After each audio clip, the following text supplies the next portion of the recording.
The second argument, which had a lot of currency between the late 1990s and even now it's got it, is the microeconomic argument. These things, the private sector is more efficient than the public sector.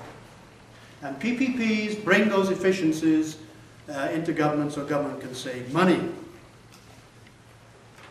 This is not unrelated, in my opinion, to the fiscal argument. Because if you do as we have done in Canada for the last 10 years, even before that, especially under the Liberals federally, if you cut back the public sector, you are going to impact public sector efficiency and the ability to do normal government work. And we have definitely eroded our ability to do that. And we have to restore that ability, in my opinion. But what did you do then when they calculate these efficiencies, these cost savings? And it's important to unpack it. It's a little bit technical, but it's very important that we unpack it and we look seriously at what they're doing. What they do is they do what they call a value for money calculation. And they say, what would it cost to do the public sector in the traditional way, the public sector hospital? What would it cost if the public sector did it the way it always has done? That's the public sector comparator, PSC. You put that down. Then you put next to it what it would cost if you PPP'd it. It's the private approach to it. And if the PPP one is cheaper over the lifetime of the project than is the public sector comparator, then you've got a deal. You've got value for money, and the PPP is superior. And then you go with the PPP. So the idea is every time you get a proposal to build a new jail or a hospital or what have you, you do this exercise. And there's a manual. Each province has got a manual. BC's got one, Ontario's got one, Feds have got one. Tells you how to do it. And these days you can go on the websites and you can see that they have done it for each of these projects. Infrastructure Ontario. Okay, well, when you look carefully at these manuals and you look carefully at these projects on the websites, what do you find? You find that a project, when you build a project, there's several costs. There are the costs of the project, the building, right? That's the main cost. Then there are the costs of financing it. Then there are transactions costs. What does it cost lawyers and accountants and engineers and consultants to put these things together? So when you look at the manual for Infrastructure Ontario, and then you look at all their projects, take any hospital, if you like, that has been built in recent years, check it out, you will find that on the public sector comparator, the project costs are lower, the financing costs are lower, the transactions costs are lower. So why are we building PPPs? We're building PPPs according to this analysis because if you go this way on a PPP, you shift risk from the public sector. Because if you go to the public sector, then all these risks, which are very high, you go to the private sector, you shift the risk from the public sector, so public sector costs go down. So all of this stuff boils down to transferring risk. That's what it boils down to. And so where does that risk number come from then? If all these projects are superior, as they say they are, which when you go to the website, it'll show you that, right? Where do the risk transfer numbers come from? They come from a report by a consulting firm called Altus Hare Cost Consultants, 2007. This is in the book. You read that thing, and you got these numbers that say that if the public sector builds it, you keep risks equal to 44% of the construction costs. Private sector builds it, the public keeps only 16% equivalent. You move down from 43.6 to 17%. That's what they say. So you say, okay, well that's interesting. Where do you get that number from? Well, nowhere. There's no references, there's no data, there's no surveys, there's no samples. Trust me, okay? I'm a cost consultant. So, I would conclude from that, I won't read this, but I was going to read you my conclusion, but, basically, these risk numbers are just, they're just pie in the sky. And, but they are central to all the arguments for PPPs. They are central to this efficiency argument. Well, of course, the efficiency argument is an ideological argument. There's a presupposition that the private sector is more efficient. Even after all the collapses that we've seen in recent years, disasters in the private sector, public sector is still supposed to be inefficient. There's another number that floats around that informs this debate. And it's a number that says that PPPs are 17% more efficient overall than the public sector. This number was quoted in Vancouver, the Vancouver Sun. It's been quoted in a manual by Investment Canada. Industry Canada. It was quoted in a 2004 report by the IMF. So it's got to be right, right? 17% came from the UK, this number. So then you go and you check the UK and you find articles by Alison Pollock, a Scottish researcher, who works for the equivalent of QP in the United Kingdom. And she says, she works for a health organisation but does a lot of work for UNICEF. She says this number came from, speaking of the efficient private sector, you remember this company, Anderson Consulting? No longer exists, you've been belly up. Anderson Consulting took 29 projects, and this 17% comes from these 29 projects. That's what they found. Okay, so she looked a little more carefully. 3 of those 29 projects accounted for 80% of the savings, so-called.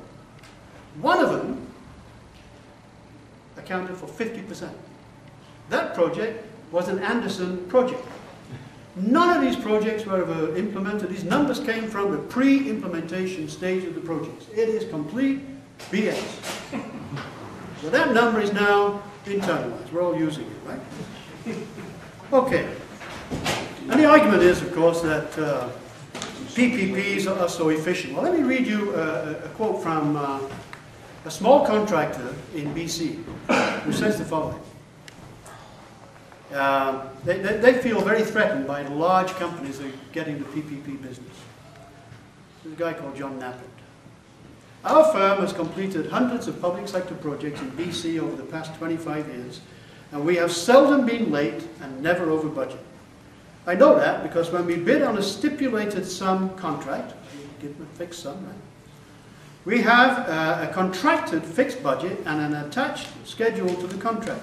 If we are late, the province has penalties it can assess, and if we're over budget, we must absorb the cost at no fee to the province. So why are we going the PPP route?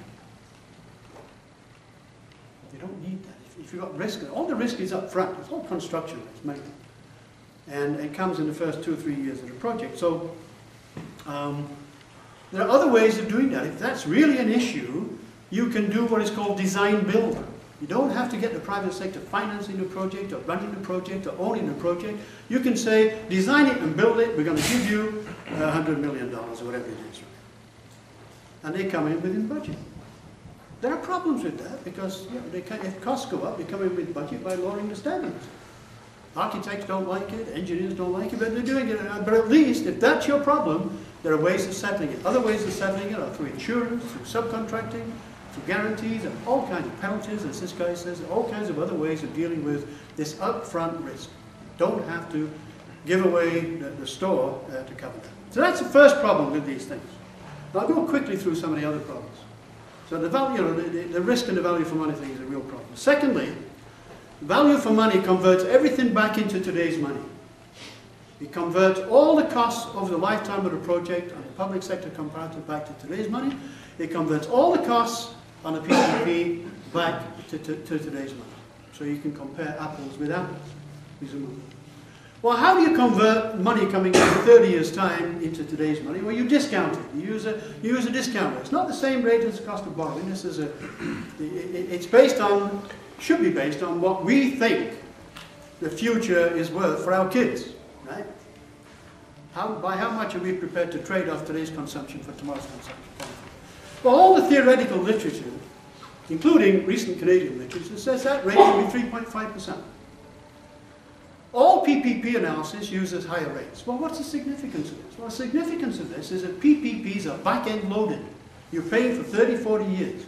If you discount, if you put a lower value on future money than you do today's money, all these heavy costs that are coming in these PPP projects in 20, 30 years' time come in at a very low price in today's money if you use a high discount rate. It's the power of compound interest on its head. And so, you know, if you're using, as they are in BC, 7.1%, it justifies a PPP. If you go down and use a 5% rate, the public sector is more efficient. In Ontario, we apparently now use the cost of borrowing, which is close to 5%. But there are projects like the Brampton Youth Facility, which I've looked at. If you chose even a 5% rate, they would not have gone the PPP route. Then, of course, you've got auditors saying that you know, some hospitals, the PPP analysis was done so badly that the public sector comparative was better anyway, even if you didn't discount. So you've got those kinds of problems. So discounting is an issue. Also, the use of consultants. What these agencies do, you know, Infrastructure Ontario, has got a problem. Because it's got two functions. One is it promotes PPPs. On the other hand, it's supposed to evaluate them. Same with Partnerships BC. Well, they're not doing that. They're not evaluating. Really, they're committed to PPP. So then, how can they properly evaluate? Well, to get around that, they bring in consultants. And then, in each of these reports, you can get them on the website again. They say, well, this particular consulting firm has looked at our value for money calculations and has approved it. Let me quote you one again from an Ontario project. PricewaterhouseCoopers completed, this is a Brampton youth facility, the McMurtry facility. PricewaterhouseCoopers completed the value for money assessment of the project. Their assessment demonstrates projected cost savings of $9.4 million by delivering the Youth Justice Facility project using the AFP, which is the PPP model. You call it AFP in this province. And what it would have cost, over what it would have cost to deliver the project using the traditional delivery model. So you save 9.4 if you go this way as opposed to going down. And PricewaterhouseCoopers have said that, right? So then you go back and look at the letter that PricewaterhouseCoopers actually signed, and what do they say? They say this: we did not audit or attempt to independently verify the accuracy or completeness of the information or assumptions underlying the public sector comparative, this one, which were provided by Infrastructure Ontario, and or the successful proponent's final offer, nor have we audited or reviewed the successful proponent's financial model. My question is, what the hell did you do? You can be sure that they got paid for it. So I think there's a real problem with consultants. They're all members of the CCPPP, and probably the only time you can use them and get any value for money, speaking of value for money, is when you've made a decision to do a PPP. Then you bring them in to negotiate with the private sector and they get you some benefits, and I've seen that in some projects mentioning. Otherwise, they're all in it together. Next issue is transparency and accountability. There has been some improvement. All these things are on the website now. You know, value for money calculations, contracts on the website. But when you look at, let's take the contracts. First of all, on the value for money, there's no way you can unpack them and do it again yourself to verify the numbers. You can't. There's no way you can do it. Secondly, when they publish the contracts, we do learn more about the projects than we did previously. I used to get them through value for money or by friends in the civil service who'd slip them out the back door in the brown paper, right? So I used to find out. Now you get the contracts. But when you look at them, in BC, they redact. In Ontario, they delete. In other words, any number of any significance is blacked out. You cannot possibly learn how much we're paying for each contract from the contract. And that's deliberate. Well, commercial secrecy is very important, as we all know. In Winnipeg, we've signed at least, we don't even know what it costs, right? At least $660 million project with Veolia for a sewage treatment plant. City Council didn't even see the report. They're on the job, the contract hasn't even been signed. We don't even know what they're doing. And that's the way it is. We had Deloitte Touche recommending a PPP for a bridge in Winnipeg. They've got a very nice summary on the Winnipeg City website of their recommendation. It shows tremendous risk transfer. So I said, well, can I see the report? Full report, see how they did this. Oh, that's not a public document. Well, why is it not a public document? Well, it's not a public document. And so you have to go through freedom of information and they'll black it all out. So, you really, it's the politics of these things is very different. I mean, they're driving them.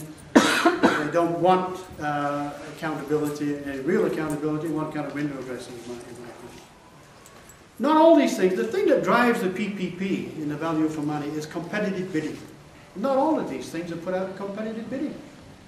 The Lansdowne, the new Lansdowne development in Ottawa, which is huge, the new home for the reborn Argonauts, the have resurface. That was single source.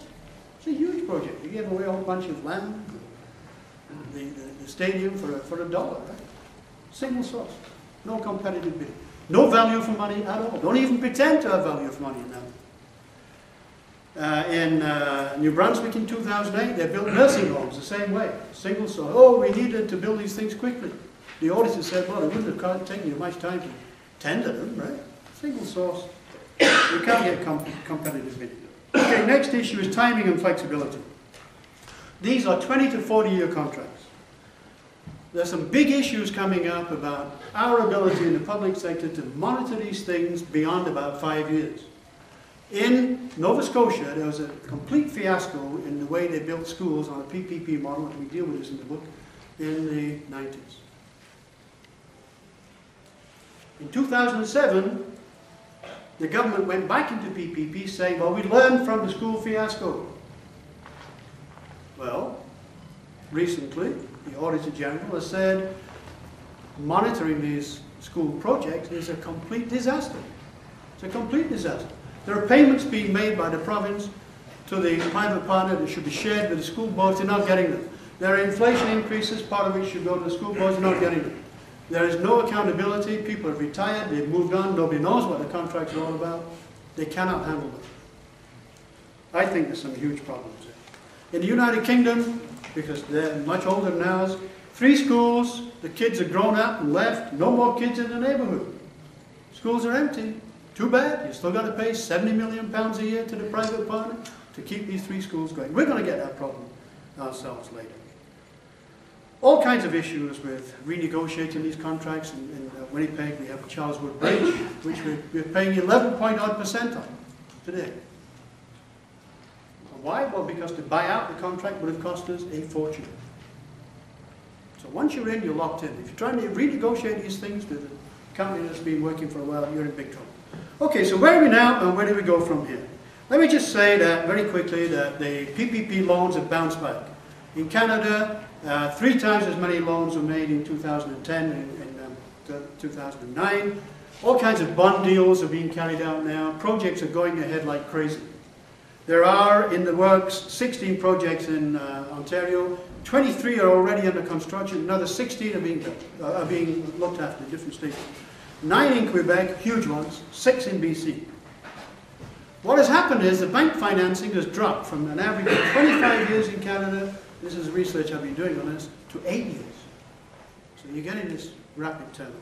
But you're getting these many more, you're now getting more bonds than we used to get. You look at these bonds, and we can get them sometimes from bond agencies. What they're doing, all of them, they are a combination of short-term and long-term financing, this kind of hybrid stuff that I talked about earlier. They are long-term, they're demanding a lot more security. They are not AAA because there's no monolines left, so they're all of them are A-. So you take an Ontario project, which is Ontario's got a bond rating of AA-, and you wrap it up in a PPP project, and you pay money for an A-. You pay a lot more. You take federal government is into this, a AAA bond rating becomes an A-, all A-. So we're all paying more than we should do to get these bonds issued. And they are building in, and they're very open, these bond statements, they're building into these projects sufficient profits to cover any foreseeable risk, is what they're saying. But we're paying more money and they're building this, privately financing. It really makes very little sense. What are the future trends? The way I see things unfolding are the following. Federal and provincial governments are pushing municipalities and First Nations into PPPs. That's the big thrust. There were, of the 70 applications under the Canada PPP fund this year, second leg, 35 were municipal, 12 were First Nation. This is the direction we're moving in, where I think the ability to monitor and control is even less than school board level for many of those places. In Ontario, this translates into all kinds of fiscal pressures again, I think. So you've got George Mamaloti, who I've never met, from City Council, who's arguing that we should now use social finance, the social finance mode to finance community ice rinks. Well, social finance, there was a report that came out last year, and there's been one in the UK for the last 10 years. This is designed to mobilize capital to promote the cooperative social enterprise sector. Nothing to do with municipal infrastructure. But he's got his dream that it will become so. The Shepherd Avenue extension, in my opinion, is fiscally driven and is going to cost Torontonians a huge amount of money extra. What they've got it lined up as is a finance bill. But that has led the right wing to argue that we should go beyond that and privatize the rest of the subway. The piece in the Financial Post saying, well, why don't we privatize the subway stations? Why don't we privatize the lines? Why don't we privatize the rolling stock? Very interesting. In 2010, the right-wing mayor of London, UK, nationalised the tube. Nationalised it because he said the private sector was looting it. And he took it back into public ownership. And here we are in Canada thinking they're going to go in the opposite direction. So maybe the two right-wing mayors should get together and talk. I believe, secondly, so it's municipal and First Nation stuff, I believe, secondly, that service-type PPP is going to be pushed much more, where you take a chunk of the budget and hand it over to the private sector, and reduce wages. It's like the Hamilton Wentworth sewage treatment plant, which we deal with extensively in there. You also reduce the level of services, or if you hand over social assistance, as you did in Ontario, you can bet your life that no good is going to come of it. But those things, I think, might well be coming back to deal with these exit strategies that are needed. Thirdly, selling off buildings, financializing public assets, how do they call it? You sell off the buildings, you lease them back. So you get an immediate cash windfall, which you can draw down your debt or do whatever you want with it, but then you have to pay for that. It's like a PPP in reverse. You then pay for it over 20, 30 years. The Liberal government started this in 2004. And Harper in 2007 did the same for 7 buildings for $1.6 billion, and there's at least 20 buildings lined up. So we can expect more of that. There's no information on the leases. We know how much they sell them for. They don't tell you how much we're paying for them. In Arizona, they sold off the state capitol and the chief of police's office, and they're leasing it back. In California, they wanted to do the same, and Schwarzenegger lined up all these buildings to be sold off, and even the city treasurer got appalled at that, at least the state treasurer, and Brown, who's now come in, has reversed it, arguing that the implied cost of borrowing in the lease back was 10% per annum. So, but I expect more of that to take place. Finally, what I expect to see happening is much more pressure on pension funds to get involved in these projects. I wrote a piece which was published in 2008 on union pension fund involvement in PPPs, and we have had a fair amount, most of it through OMES, which I hope has ended, but I'm not sure it has, in all kinds of PPP projects, but also the Teachers' Pension Plan was involved in the Hamilton Wentworth Fiasco, and the Labourers International, and of course they're very much in favour of PPPs, generally, as far as I'm aware. They've invested in the Sioux Hospital. So I expect to be more of that, and there's a lot of pressure in the literature for pension funds to come in and support the capital markets. So what do I conclude? And here, if you don't mind, I'll just read briefly. Just to let you know, I did get prepared before I came here. So the PPP market appears to have recovered from the financial crisis, and once again, bank and bond financing is flowing, albeit on stricter terms, and in the case of bank finance, at higher costs, in smaller amounts and for much shorter periods of time. Although the fiscal argument for PPPs is looking less and less plausible, the fiscal pressures that at all levels of government are under may in fact lead to more PPPs. Other microeconomic arguments for PPPs are nonetheless taking center stage in the pro-PPP literature and are presented more or less as self-evident truths. That's the way it's coming across. In fact, there are many unresolved issues, and we've dealt with those, in the value for money analysis, pertaining mainly to risk transfer and the appropriate discount rate, and there are still serious questions of transparency and access to information in PPPs. Governments in much of Canada simply sweep aside these problems and continue to blindly promote PPPs, supported and encouraged by the powerful PPP lobby. That lobby, which is active across Canada as well as abroad, asserts that the vast majority of Canadians support PPPs, that support is growing over time, and that most members of public sector unions the main opponents, actually support PPPs. This is what they claim. These surveys are based on leading questions which are propagandistic in content, such as, if your access to services remained the same, and if the quality of services was the same or better, and if the cost to you was no more than if the government was providing the service, would you support or oppose PPPs? The surprising thing with that kind of question is that anybody answers no. They do. Even then, with those kinds of loaded questions, they ignore results which might go against their interest, like the interest in PPPs in Quebec. Even on that loaded question has gone down fairly dramatically recently. But anyway, all of this suggests that PPPs are highly political and that huge amounts of money are spent promoting them. The full costs, the main source of opposition to them has been CUPE, which has worked tirelessly to not only understand and question their technical nature, but also to mobilize people and to forestall them and to hold governments accountable for blindly promoting them. The full cost of PPPs will emerge only over time and may be evident only to the next generation.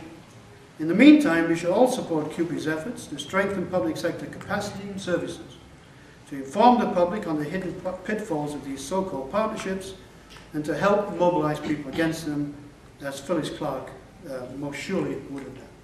Thank you.